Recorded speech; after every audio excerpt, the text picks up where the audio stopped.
of course, some members of my family will never forgive me for writing a book. Of course, they will never forgive me for lots of things. But, you know, there is...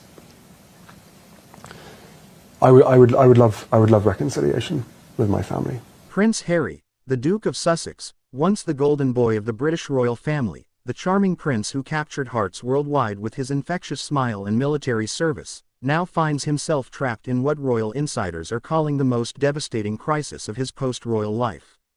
The man who walked away from everything he knew, who stood beside his wife Meghan Markle as they faced down the most powerful institution in Britain, who declared his love would conquer all obstacles, is now caught between two worlds that seem impossible to reconcile. Sources close to the royal household have revealed something that nobody saw coming, a development so significant it could reshape the entire narrative we thought we understood about Harry and Meghan. The Duke is desperately yearning for reconciliation with his family back in Britain, longing for the connections he severed when he and Meghan made their dramatic exit from royal duties, but here is where the story takes its most explosive turn. Meghan Markle, the former actress who became a Duchess and then chose freedom over titles, has drawn a line in the sand. She refuses to return to the United Kingdom, and this fundamental disagreement is tearing at the very fabric of their marriage, creating tensions that even their carefully curated public image cannot hide anymore. Royal expert Tom Quinn, who has spent decades analyzing the intricate dynamics of the Windsor family, recently dropped a bombshell that sent shockwaves through royal watching circles around the globe. According to Quinn, Harry has reached a point where the distance from his family has become unbearable. The prince who once seemed so certain about his decision to leave royal life behind is now experiencing profound regret about the broken relationships, particularly with his brother Prince William and his father King Charles. These are not just casual family members we are talking about.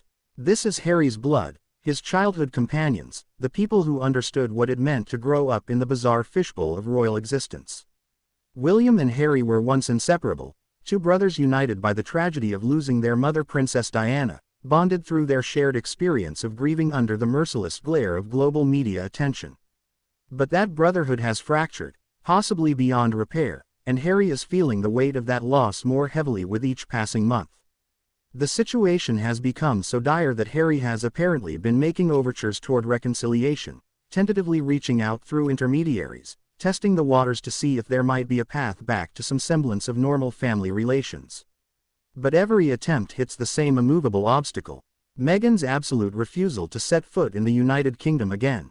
For Meghan, the UK represents trauma, a place where she felt unwelcome, unsupported, and systematically destroyed by both the institution she married into and the British press that seemed determined to paint her as a villain from day one. Her experience in Britain was not just difficult; according to her own accounts, it was devastating to her mental health. She has spoken openly about experiencing suicidal thoughts during her time as a working royal, about feeling trapped and abandoned by a system that should have protected her. After finally escaping that environment and building a new life in California where she has control over her narrative, privacy for her children, and the freedom to pursue projects that align with her values, why would she ever voluntarily return to the source of so much pain? This is not a simple disagreement about vacation destinations. This is a fundamental clash of needs and identities that strikes at the core of who Harry and Meghan are as individuals. Harry, despite everything, remains deeply British. He spent 30-something years as a working royal. His identity was formed within those palace walls, through military service to the crown, through a lifetime of duty and protocol. The UK is not just a country to him, it is home in the most profound sense. It is where his mother is buried. It is where his childhood memories live. It is where his family, fractured as it may be, still resides. Meghan, on the other hand, is American to her core. She had an established life and career before meeting Harry. Britain was supposed to be a fairy tale, a chance to do meaningful work on a global platform while being part of a storied institution. When that dream turned into a nightmare, she had somewhere else to return to. California offers her everything the UK could not: sunshine, privacy, a support network of friends and colleagues, and a culture that, for all its flaws, is more aligned with her values and communication style. Royal experts suggest that this geographical and emotional stalemate is creating impossible strain on the Sussex marriage. Relationships, even the most passionate ones, cannot withstand indefinitely when fundamental needs are in direct opposition. Harry needs reconciliation with his family, not because he wants to return to royal duties or because he regrets marrying Meghan, but because the human need for family connection is hardwired into most of us. The rift with William particularly haunts him. These were not just brothers who happened to share parents. They were partners who supported each other through unimaginable circumstances. When Diana died, it was Harry and William against the world. When Harry went to Afghanistan, William worried. When William struggled with the weight of his future kingship, Harry was there. That bond, now severed, leaves a hole that no amount of Netflix deals or Montecito Mansion square footage can fill.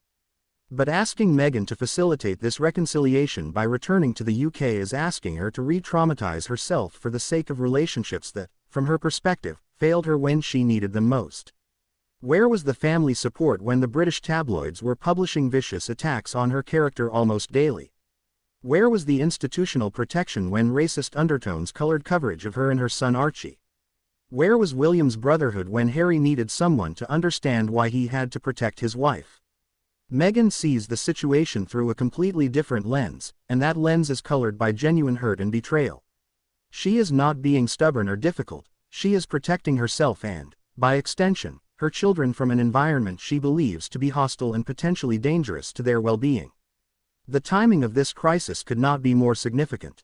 King Charles is advancing in age and has faced health concerns that have made mortality suddenly feel less abstract. Harry's relationship with his father has always been complicated, warm in some ways but strained by the unique pressures of being the spare rather than the heir. Now, with time potentially running short, Harry is confronting the reality that he may not have infinite opportunities to repair this relationship. Similarly, Prince William is raising his own children and Harry is missing out on watching his nieces and nephew grow up, just as they are missing out on relationships with their cousins Archie and Lilibet. These family ties are being severed not through death or distance alone, but through choices and circumstances that feel both necessary and tragic depending on whose perspective you adopt. Sources within the royal circle paint a picture of Harry as increasingly melancholic, a man who made what he believed was the right choice to protect his wife and family but is now living with unforeseen consequences that weigh heavily on his spirit. Friends describe him as torn, unable to fully embrace his new California life because part of his heart remains in Britain, yet unable to return because the cost would be too high for his marriage. Meghan, meanwhile, is reportedly frustrated that after everything they have been through, after all the battles they fought together to achieve independence, Harry seems to be having second thoughts about the life they have built. This does not mean she lacks empathy for his position, but she fundamentally cannot understand why he would want to reconnect with people in an institution that she believes caused them both immense suffering. The children, Archie and Lilibet, add another layer of complexity to this already tangled situation. They are being raised as Americans, far from the royal world that is their birthright. Archie has virtually no memory of the UK, and Lilibet has barely spent any time there at all. They are growing up without relationships with their grandfather the king, their uncle the future king, or their cousins. Harry presumably wants his children to know their British family, to understand their heritage, to have the option of connecting with that side of their identity. But facilitating those relationships would require exactly what Meghan is unwilling to do: regular returns to the UK and engagement with the royal family. The couple appears to be at an impasse with no clear resolution in sight. What makes this situation even more complicated is the public nature of the Sussex story. Most couples facing geographical disagreements or family tension work through these issues privately, with only their closest confidants aware of the struggles. Harry and Meghan have no such luxury. Every move they make is analyzed, photographed, and interpreted by millions of people around the world. Their Oprah interview, Harry's memoir Spare, Meghan's various podcast and media appearances have all contributed to a public narrative that makes reconciliation infinitely more difficult. Things that were said publicly cannot be unsaid. Accusations of racism within the institution, descriptions of cruel treatment, revelations about private conversations, all of these create barriers to reconciliation that might not exist if the family drama had remained behind closed doors. Royal experts point out that even if Harry wanted to attempt reconciliation on his own, without Meghan, the optics would be disastrous for their marriage. It would appear as though he was choosing his birth family over his chosen family, validating the narrative that Meghan was the problem all along, the difficult American who pulled Harry away from his duties and his family. Harry cannot pursue reconciliation without appearing to betray Meghan, yet he cannot abandon the hope of reconciliation without potentially resenting Meghan for the loss of those relationships. This is the definition of an impossible situation, a no-win scenario that is reportedly causing significant tension in a marriage that has already weathered more storms than most couples face in a lifetime. Some observers suggest that Harry's yearning for reconciliation might also be connected to a growing realization that the California dream has not delivered everything they hoped it would. The financial pressure of maintaining their lifestyle without royal funding, the mixed reception to their various media ventures, the challenge of remaining relevant in Hollywood without constantly trading on their royal connections, all of these factors may be contributing to Harry's nostalgia for the life he left behind. This is not to say he wants to return to being a working royal, but perhaps he is realizing that there were aspects of that life-family connection, clear purpose, institutional support that are harder to replace than he anticipated. Meghan, conversely, seems to be thriving in many ways. She has her podcast, her various business ventures, her advocacy work, and the freedom to shape her own narrative without palace handlers controlling every word. She has her mother Doria close by, something that provides stability and support that she never had in the UK. For Meghan, going back would mean giving up everything she has built and returning to a situation that nearly destroyed her mental health. When viewed through that lens, her refusal becomes not stubborn but rational, an act of self-preservation that any mental health professional would likely support. The crisis facing the Sussexes raises profound questions about sacrifice in marriage, about whose needs take priority when both partners have legitimate but incompatible desires. Traditional relationship advice suggests compromise, but how do you compromise between returning to the UK and not returning?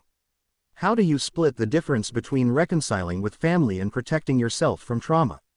These are not simple logistical challenges that can be solved with better scheduling or communication. These are fundamental incompatibilities that may not have a solution that satisfies both parties. Royal insiders suggest that the family back in Britain has made limited overtures toward reconciliation, but always with conditions that Harry and particularly Meghan find unacceptable. There are reportedly expectations about public statements, about retractions of certain claims, about acknowledgement of wrongs committed by the Sussexes.